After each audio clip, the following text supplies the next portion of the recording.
जय हिंद। आज हम लोग एक नए टॉपिक पर बात करने वाले हैं, वो है आचार संहिता। आप लोग देखते होंगे जब भी चुनाव होता है भारत में, वो भले लोकसभा का हो या विधानसभा का हो, उसमें आचार संहिता लगता है। जैसे ही इलेक्शन का डेट अनाउंस होता है वैसे ही आचार संहिता आपके देश में, आपके राज्य में लग जाता है। तो इस टॉपिक पर आज बात करने वाला है, ये बहुत फेमस टॉपिक है। चलिए शुरू करते हैं। पहली बात क्या है, आचार संहिता का अगर मतलब समझे या उसका एक दूसरा अर्थ देखें तो वो होता है आदर्श आचरण संहिता। आदर्श आचरण संहिता जो होता है इसको दर्शाता है। आचार संहिता कहिए या आदर्श आचरण संहिता कहिए, ठीक है। लागू की बात करें तो इसका ये 1960 के दशक में लागू हुआ था, आपके देश में प्रभावी होता, ठीक है। उसके बाद जब भी चुनाव हुआ तो ये आचार संहिता लागू हुआ है आपके देश में, ठीक है। आगे बात करते हैं तो मुख्य उद्देश्य, आखिर इसका मुख्य उद्देश्य क्या है। सबसे बड़ी बात है कि कोई भी अगर कानून बनता है ना आपके देश में, तो उस कानून का मुख्य उद्देश्य क्या है। आचार संहिता लग गया, लेकिन हम लोग अक्सर ये नहीं जानते हैं कि इसका मतलब, मीनिंग क्या होता है, मतलब होता क्या है ना। तो आज हम लोग जान लेते हैं, ठीक है। पहली बात क्या है कि अगर वोटरों को प्रभावित करने वाली अनुचित कार्यों या अनुचित प्रथाओं जो होती है, जैसे कि मान लेते हैं धन बल और जाति धर्म, ये क्या है। तो देखिए, धन बल, धन के अनुसार किसी वोटर को क्या करना, प्रभावित करना, खरीदना, जैसे आम बोलचाल में कहते हैं खरीदना ना, उसको किसी वस्तु का लालच देना ना। तो आपके पास धन होगा तो आप कई प्रकार से भी उसे लुभा सकते हैं। लुभा सकते हैं कि नहीं लुभा सकते हैं। जैसे मान लीजिए कि अभी तो खैर आप लोग देखते होंगे ना, लोग साड़ी बांट देते हैं। अभी ठंडा आने वाला है तो उसके लिए कंबल भी बांट देंगे हैं। और क्या बांट सकते हैं इस धन से, पैसा कैश भी दे सकते हैं। और हमारे यहाँ बिहार में तो ज़्यादा प्रचलित है क्या, अभी दारू का भी। वैसे तो बिहार में दारू क्या है, बंद है, लेकिन इसका असर दिखता नहीं है ना। तो जमीनी स्तर पर देखें तो धन का उपयोग आप कई तरीक़ों से करके क्या होता है, नेताओं अपना बात को मनवा लेते हैं, यानी अपने वोट को खरीद लेते हैं। बल, धन बल हो गया। जाति धर्म, हाँ, ये हमारे देश का सबसे, मतलब समझ लीजिए कि एक प्रकार का कमतर, यानी जो कहा नहीं जाता है कि लोकतांत्रिक व्यवस्था पर सबसे बड़ा चोट है ये धर्म जाति, ठीक है। धर्म के नाम पर क्या करना, अपने उसे प्रेरित करना, किसको, जनता को ना, वोटरों को अपने ऊपर उसको लुभाना। तो ये जाति धर्म के अनुसार आप लोग अक्सर देखते होंगे कि बहुत सारे ऐसे नेता हैं जो जाति धर्म करते रहते हैं, ठीक है। तो इन सब बातों को क्या करना, प्रभावित न होने देना, ठीक है, उसको प्रभावित में न लाने देना, ये चुनाव आयोग का जिम्मेवारी हो जाती है जब आचार संहिता लगता है। आगे बात करेंगे तो सभी उम्मीदवारों को समान अवसर प्रदान करना। सभी उम्मीदवारों को, वो उम्मीदवार छोटा हो बड़ा हो ना, या किसी भी दल से हो, वो निर्दलीय हो या किसी भी पार्टी से आता हो, ठीक है, उन सबको क्या करना, समान अवसर प्रदान करना, ठीक है। तीसरा उद्देश्य क्या है कि सरकारी मशीनरी का दुरुपयोग न होने देना। सरकारी मशीनरी, ये क्या होता है, तो मान लीजिए कि सरकारी स्कूले को ले लीजिए ना, तो स्कूल जो गवर्नमेंट स्कूल होती है उसमें जितने भी टीचर होते हैं ना, तो वो जो टीचर होते हैं वो क्या होते हैं, सरकार के हैं ना जी। तो आप उसका उपयोग नहीं कर सकते हैं।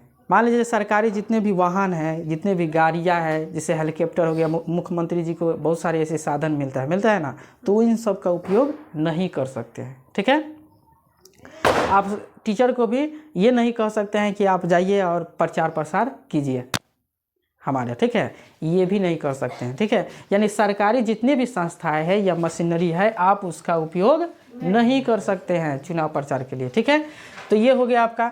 अब समझते हैं कि आखिर उम्मीदवारों के लिए दिशा निर्देश क्या होता है ना। दिशा निर्देश आखिर चुनाव आयोग क्या करता है, आखिर चुनाव आयोग जो गाइडलाइन जारी करता है उम्मीदवारों के लिए वो क्या होती है, ठीक है।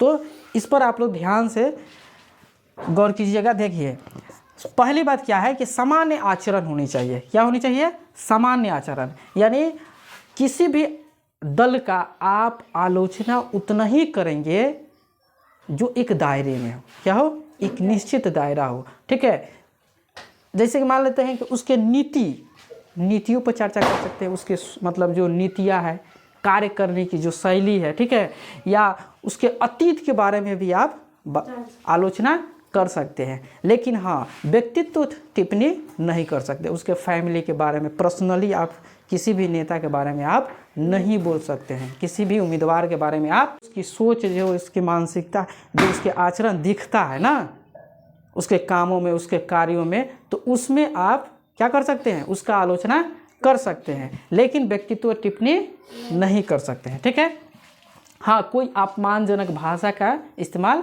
नहीं कर सकते हैं। ठीक है, तो ये हो गया आपका।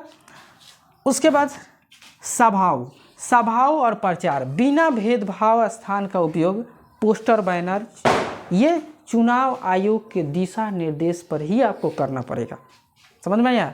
कहने का तात्पर्य यह है कि अगर जो स्थान है जहां आपको चुनाव प्रचार करना है ना, जहां चुनाव प्रचार करना है, वहां आपको क्या करना पड़ेगा? मतलब वैसे जगह का सिलेक्शन करना पड़ेगा जहाँ पे कोई मतलब विवाद ना हो। क्या हो?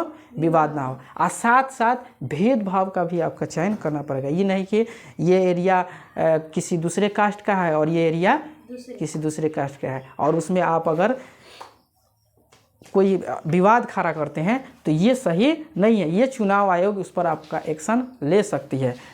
और क्या कर सकती है? पोस्टर, बैनर पर भी आप ध्यान दे सकते हैं। उसके बाद सरकारी संस्थाओं का उपयोग आप राजनीतिक लाभ के लिए नहीं कर सकते हैं। किसके लिए? सरकारी संस्था। अब सरकारी संस्था होते कौन है? स्कूल सरकारी संस्था है, आपका मेडिकल, जैसे सरकारी गवर्नमेंट कॉलेज हो गया ना, मेडिकल कॉलेज, इन सब का उपयोग नहीं कर सकते हैं। ठीक है, आप सरकारी संस्था में तो और भी बहुत सारा है ना, बैंक हो गया, अस्पताल हो गया, आपका आंगनवाड़ी भी स्कूल में आ जाएगा ना जी, इन सब का भी आप उपयोग नहीं कर सकते हैं। सबसे बड़ी बात यही है ना। लेकिन अभी कहीं कहीं ऐसा हो जाता है। क्या हो जाता है? टीचर लोग भी प्रचार प्रसार करने लगते हैं एक विशेष आदमी के बारे में। ऐसा नहीं करना है। ठीक है, उन पर आचार संहिता का उल्लंघन के जुर्म में उनको जेल भी जाना पड़ सकता है। ठीक है, दंडित हो सकते हैं। समझ में है ना? तो इस पर भी क्या करना होगा? रोक लगाना होता है। उसके बाद चुनावी खर्च एक सीमा के अंदर ही करना पड़ता है। ठीक है, अच्छा, अगर बात करें ये चुनावी खर्च ना, तो चुनावी खर्च में एक लिमिट होगा। क्या होगा? लिमिट होगा कि आपको इतना ही खर्च करना है, इससे ज़्यादा खर्च नहीं करना है। लेकिन हमारे यहाँ तो इससे भी ज़्यादा किया। अगर 10 रुपया कह दे तो 10 रुपया खर्च करेगा जी, 100 रुपया करेगा ना।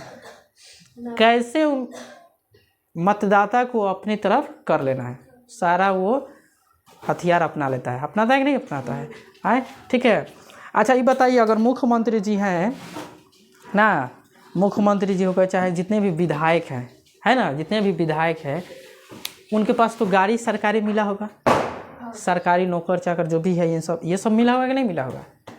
गाड़ी हो गया। ठीक है, तो क्या वो लोग इसका यूज कर सकते हैं चुनाव प्रचार में? नहीं कर सकते, क्योंकि वो सरकार का है। क्या है? सरकार का है। अब उसे आप आचार संहिता लग चुका है, तो ये सब नहीं करना है। ठीक है, तो ये हो गया आपका। उसके बाद आगे जाइए, चुनावी खर्च हो गया। मीडिया और सोशल मीडिया फर्जी खबरें या भ्रामक सामग्री नहीं फैला सकते हैं। ठीक है, कोई भी खबर हो तो सही हो, गलत नहीं। अगर आप गलत फैलाते हैं तो क्या होगा? अब हम लोग ये भी जानने वाले हैं कि आखिर परिणाम क्या होगा। तो पहली बात सुनिएगा ध्यान से।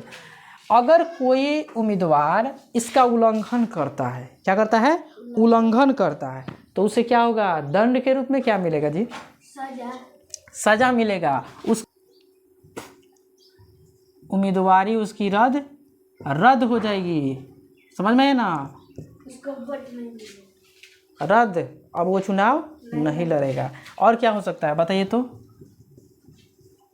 कभी कभी ज़्यादा कुछ हो जाता है, मान लीजिए कि ज़्यादा भ्रामक खबरें हो या जो भी हो, ठीक है, अगर पकड़ा जाता है तो 5 साल 10 साल के लिए बैन हो जाता है। ठीक है, उम्मीदवार, हाँ उम्मीदवार वो उठ भी नहीं करेगा, ठीक है। कभी कभी ऐसा भी होता है कि जेल भी जाना पड़ जाता है, ठीक है। तो ये आचार संहिता हुआ और इसके अंतर्गत आपको उसके अंदर में ही चुनाव प्रचार करना होगा, न कि उस नियम का उल्लंघन करेंगे, ठीक है।